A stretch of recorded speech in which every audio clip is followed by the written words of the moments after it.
and welcome to my second video here in my series of things the fitness experts commonly get wrong that can lead you astray. In the previous episode, I talked about the power of instant gratification and how you can use it for your advantage rather than your detriment. In today's episode, I'm going to be talking to you about the power of shortcuts. Like instant gratification, shortcuts are usually demeaned by a lot of the experts out there saying like, oh, there are no shortcuts to anywhere worth going. And, people always want a shortcut and they're all so lazy. And the best shortcut is just knuckle down and do the work. As I mentioned in the last video, so much of your success does not depend on how hard you work, but instead how productive you can be. And a lot of that productivity depends very much on improving the ability to get a positive result with relatively less work. And if you look at anything in the course of human history, advancement has always followed someone finding some sort of a shortcut. In other words, somebody figured out a way to be either as productive at producing a result with much less work, or to put in the same amount of work and bring about far more productivity. I know a lot of times there's these ideas of like, yeah, but when people look for shortcuts, they often get led astray. And I totally agree.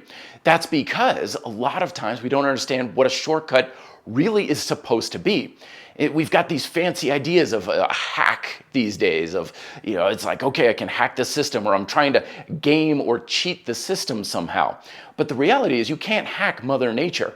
Anytime we try to feel like we can trick our body into producing the result we want, we usually don't end up with a shortcut, but instead a detour. So instead of a straight line between where we are to where we want to go, we're creating just these random distracting paths that bring us all in these other directions that actually lead you away from the results you want. One of the best ways to have a shortcut to the body that you want is to identify and weed out a lot of the unnecessary work that you're doing right now. Is just realizing, oh, I don't have to do X, I don't have to do Y.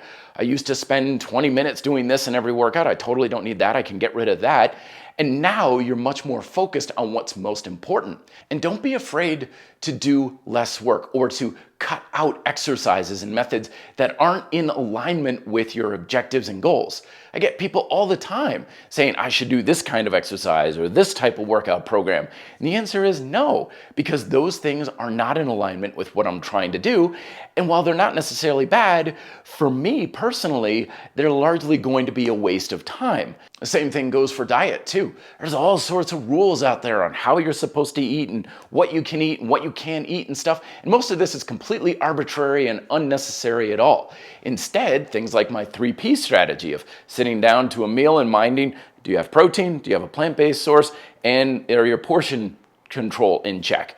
That's like the best dietary shortcut there ever is, and it doesn't require a whole lot of extra rules and work that you need, but that's probably going to take care of it right then and there. So just like instant gratification, shortcuts are incredibly valuable, very effective, and incredibly powerful, but only as long as you know how to manage them. Let me know if you have questions down below. Check out these videos for more.